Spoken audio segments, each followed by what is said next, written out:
if you could just start by introducing yourself and telling us a bit about what you do. Yeah, of course. I'm Ivory Howard.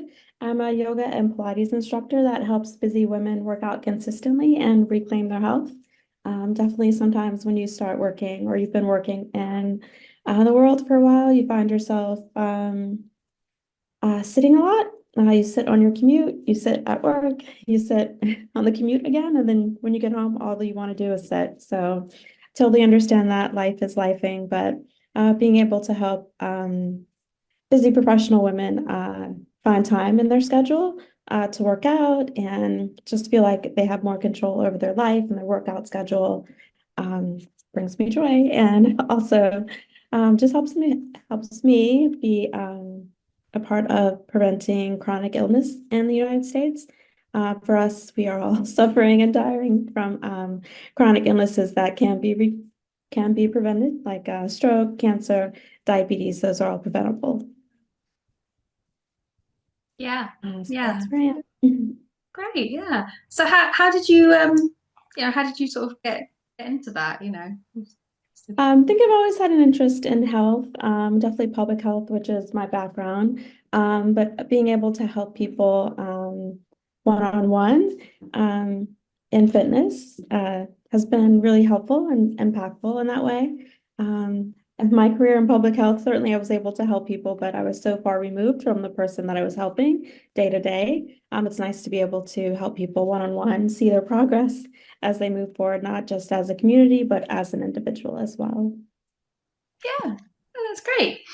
Um, yeah. So obviously you're focusing on sort of movement and the exercise and you know could you maybe talk a bit about why that's so important to health?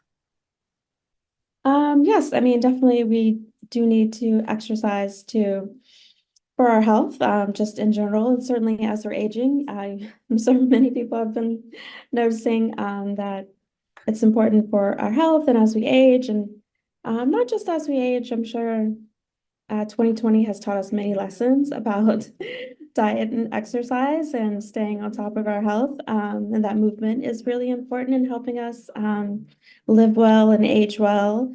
I definitely hear many people say that they want to work out not just for their health, but because they want to be there for their kids and their grandkids. They want to live a well life. They want to live well without medication, without, walking assist like a walker or a cane. They just want to live the best and healthiest life that they can. And that does start with diet and exercise. So um, that is a great way that we can all make an impact in our health. Okay. So what then are the sort of recommendations for exercising? I know obviously in the US you have the CDC produces recommendations. Can you tell us a bit about what those are? Sure. In the US, the recommendations that the CDC provides are similar to the National Health Service. The CDC recommends 150 minutes of physical activity and two strength training sessions a week. So that's all manageable, something that we can fit into our daily lives. And certainly, if your schedule doesn't allow it, if you are a very busy person, we do know from research that working out on the weekends certainly is also beneficial. So if you only can find those 150 minutes on the weekend, we'll take it. It works as well. It's also beneficial. And certainly on the other end, if you only have 10 or 15 minutes, that is also beneficial. A way to squeeze that 150 minutes into your schedule. So yeah, try to find the time wherever you can for those 150 minutes and those two strength training sessions. Um, and one of the reasons why I love yoga and Pilates is because you can get that in a workout in yoga and Pilates. You have strength training, balance, and flexibility training all in one session. So it allows you to work that into your busy schedule and to get everything that you need. Okay, great. So how can how would people get started? If they feel they're very sedentary at the moment, they want to get started working out, what would you recommend? Yeah, absolutely. I do think it is important, especially as we are in the new year. I'm sure when it comes to your health, you feel like there are many things that you want to do, many things that you could focus on, but just choose one of those things. If it's diet, go with diet. If it's exercise, go with exercise. And then as you have that habit established, then you're able to add on more things. But choose one thing. You don't have to do all the things, just pick one thing. And I'm certain that that one thing will be beneficial to your health and make an impactful change in your health.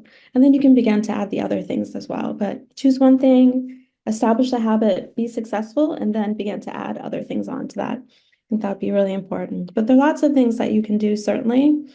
Set goals and make sure that those goals are, as we say in public health, SMART goals. So you want them to be specific, measurable, attainable, realistic, and time-based. So it's a very specific goal, and it helps you to know when you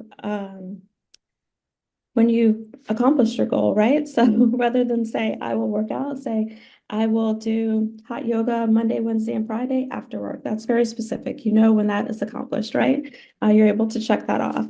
It gives you a more specific way to accomplish your goals and not just go by the seat of your pants and just wing it, you know? So have a plan for yourself so that you are prepared to succeed. And certainly having an accountability buddy or a way to hold yourself accountable is a great way to find success in health and fitness as well. But those are just a few of the things that you can do, and a few of the things that we know based on research are really important to have as you move forward in health and fitness. So certainly set a goal, tell everyone about it. They can help hold you accountable, and just choose one thing that you can focus on and establish that habit for yourself. So those are a few things to help get you started.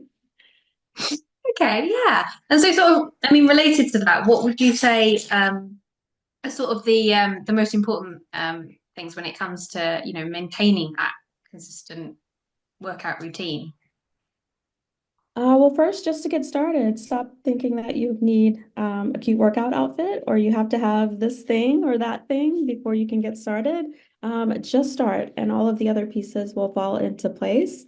And if you can certainly set goals, that is very specific goals, that's helpful. And if you can get other people in your life who have similar goals involved, that's helpful. But if you don't have that in your life with your family and friends, certainly reach out to other groups, meetup groups, Facebook groups, in-person groups that have similar goals so that they can help keep you on track and sharing tips for success.